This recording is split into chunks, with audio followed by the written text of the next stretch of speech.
I always tell people to play one golf at a high level. You got to have four things. You got to have your mind right, your body right, your technique right, and your equipment right. Other than that, you'll never be able to play this game at its highest level.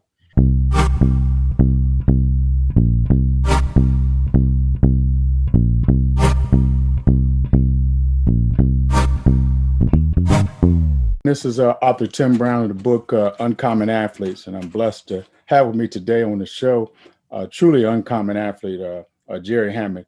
Gerry is a great friend of mine. He's a talented golfer, a golf pro at the Golf Depot, and he has a lot of experience, I think, that will bless some today as we begin our conversation. Gerry, you want to introduce yourself to the audience?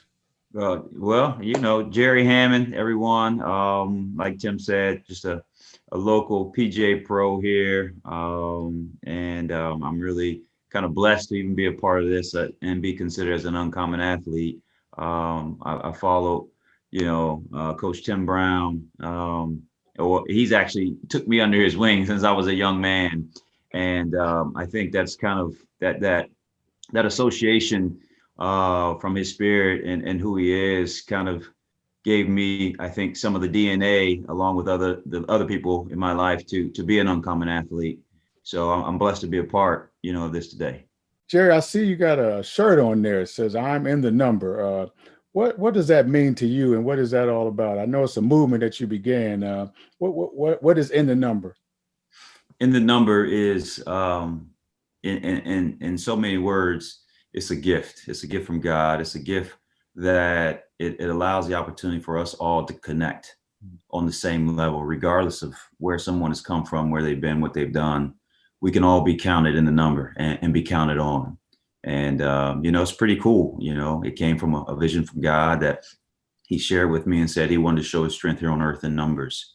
And I said, what better way? I think we're all his creation. What better way than to have us all be counted and counted on and acquire a number, just like in the other team. This is his team. This is our team, the team in life where, we all get playing time on this one, right? This playing field of life, we all get time, and we all get a number, and we all have a purpose, and we're role players. Yeah, the word is that you were a basketball player. In fact, as a youngin', that's what they say. As a young fellow, that you had a little game.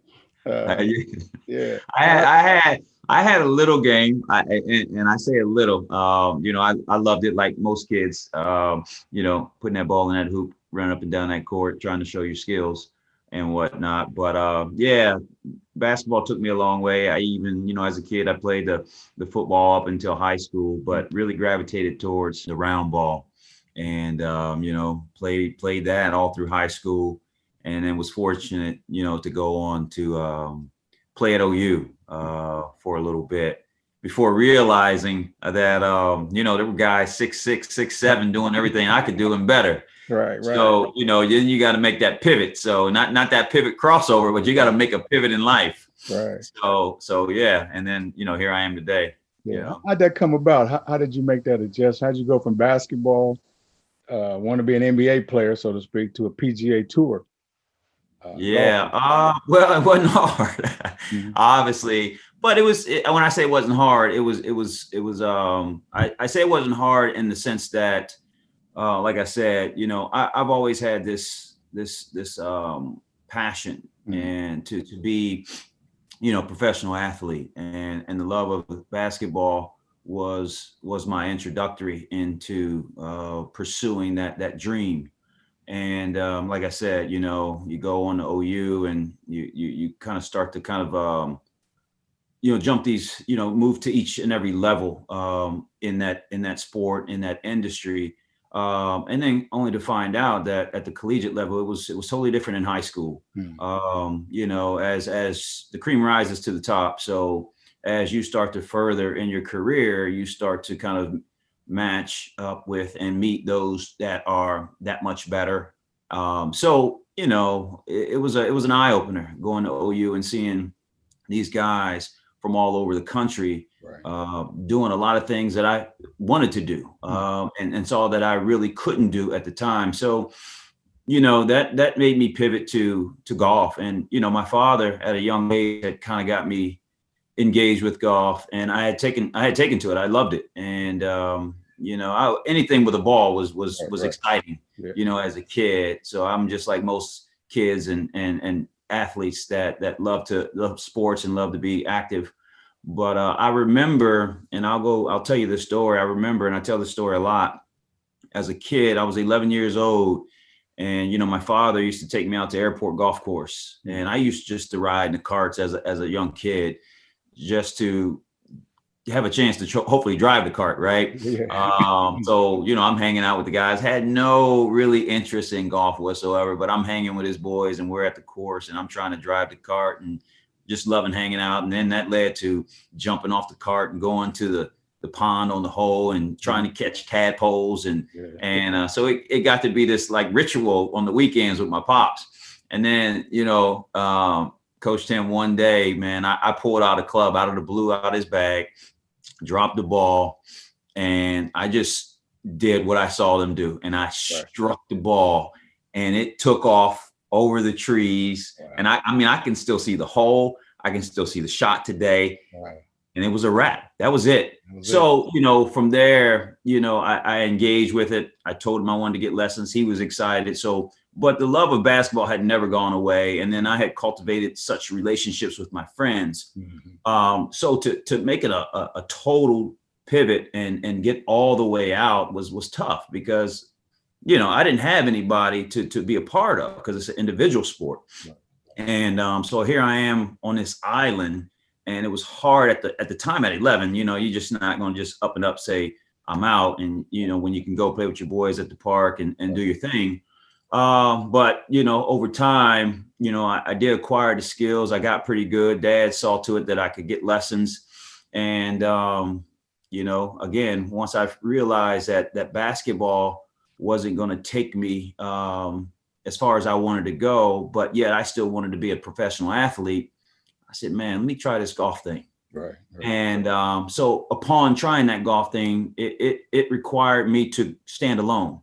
Mm-hmm. There weren't a lot of, coming from, Kelton Avenue, there weren't a lot of young black men playing golf. Right. And so, it was a decision I had to make. Mm-hmm. And I made that decision. And from there, I decided that, I'm gonna do this thing.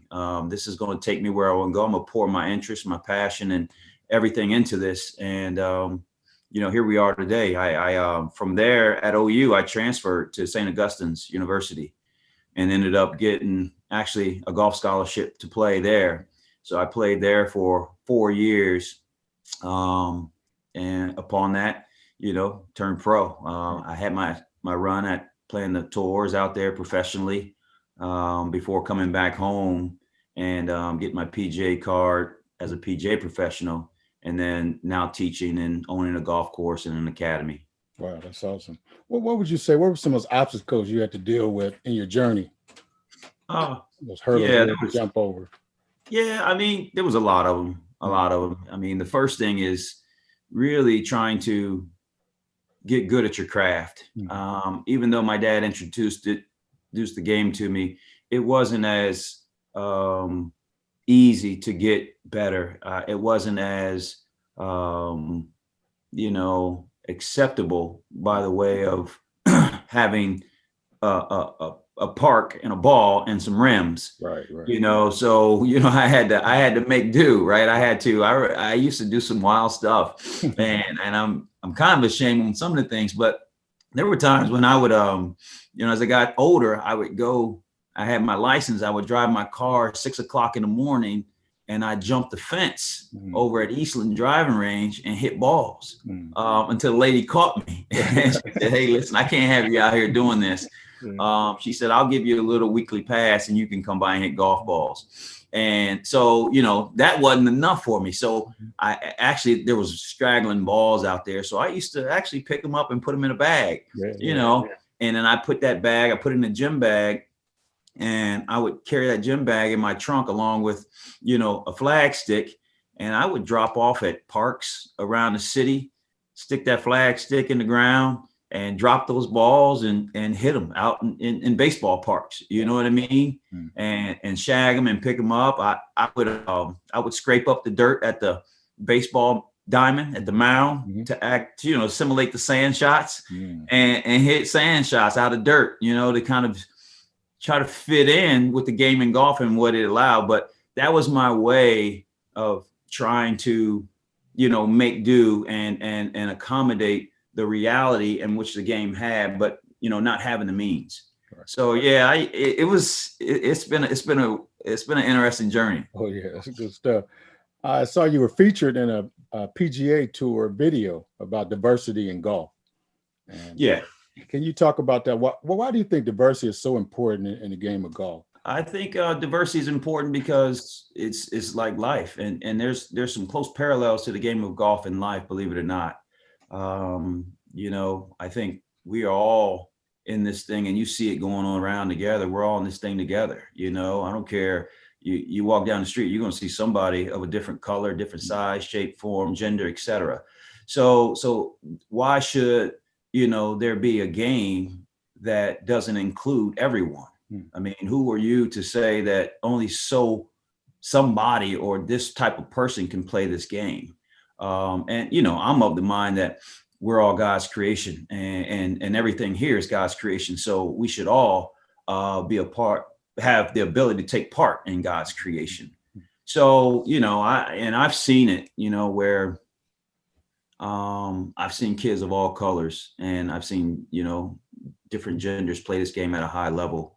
So it was upon me, one, being African-American and being introduced into the game and having the passion and love to make sure that there were other kids that had my same passion and interest, the opportunity to play this game. There's a lot of kids out there that have far more talent than me, and if just given that opportunity, the places they could go could be mind blowing.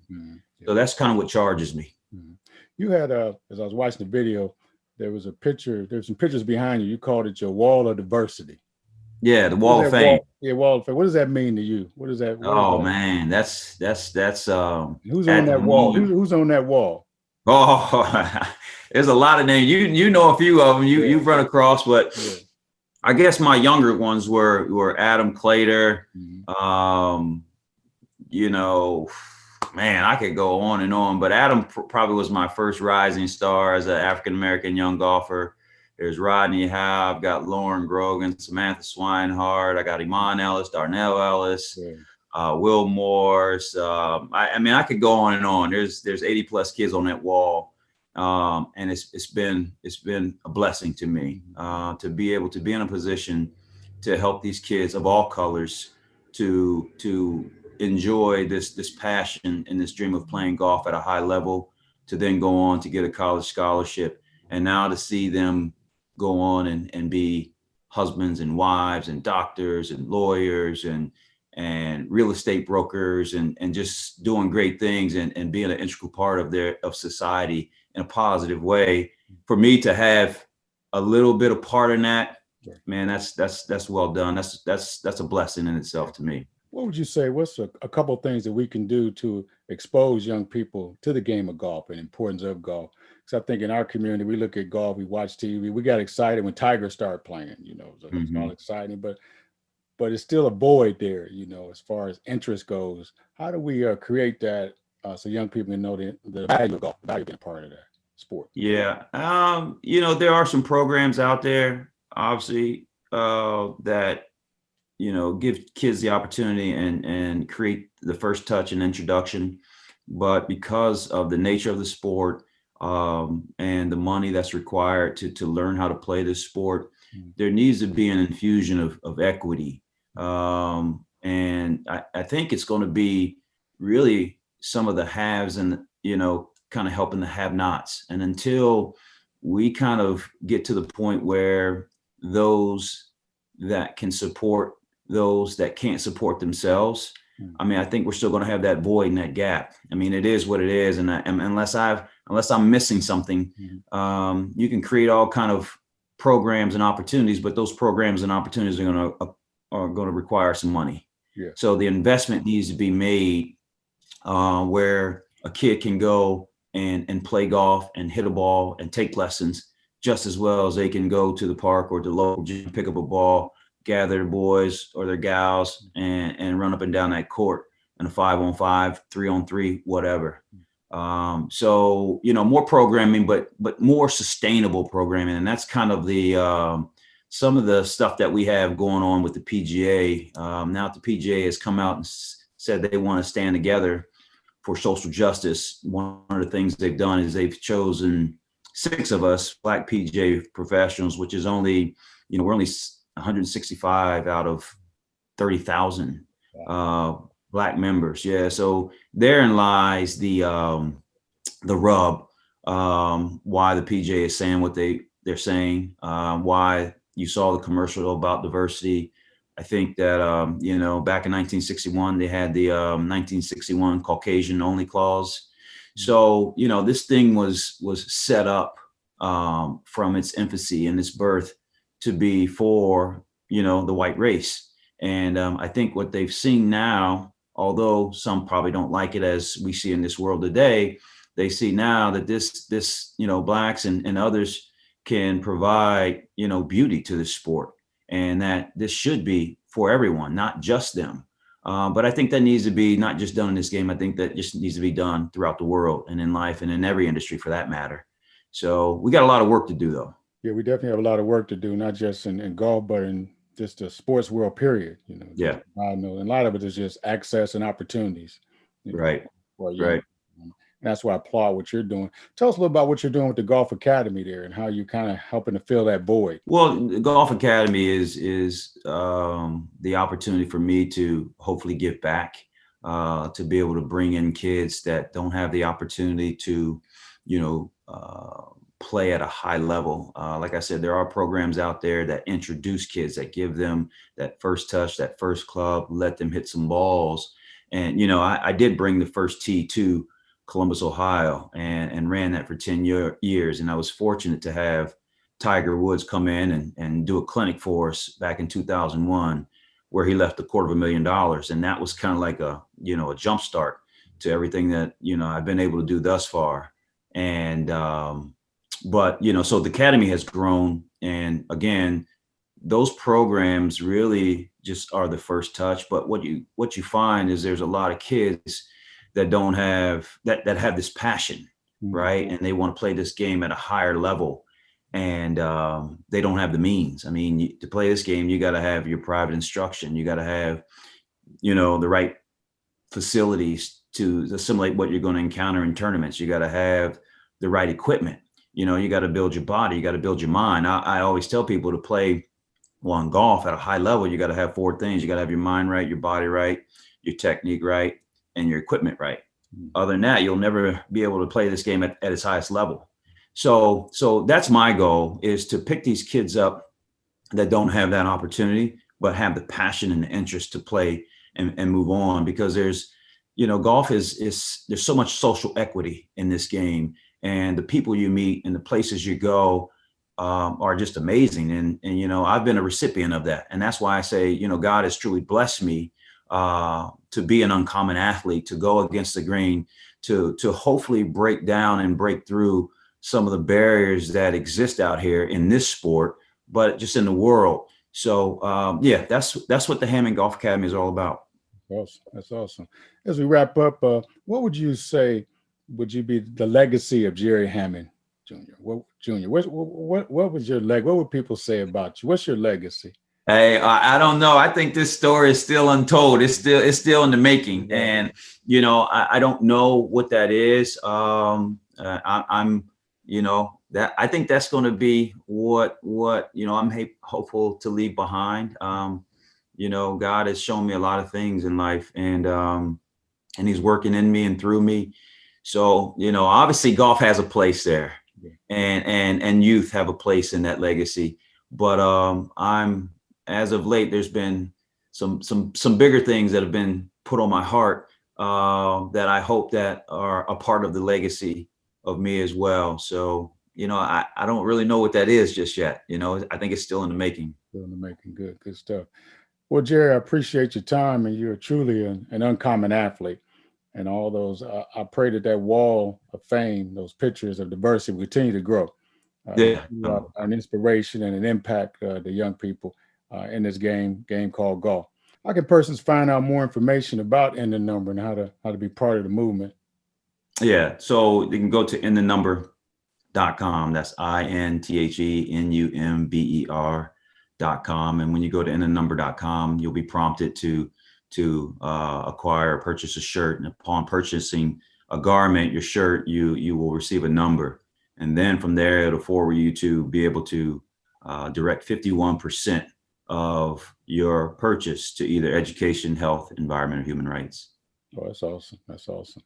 Well, good stuff. Well, Gerry, as always, God has truly blessed you. He's truly blessed you. And you too. Yeah, the thing I love about you is that when God gives you that assignment, you answer the call. Right. You answer the call. And so well, I don't think we have a choice, do we? Yeah, that's it. Yeah, we'll figure it out. But I appreciate Right. it.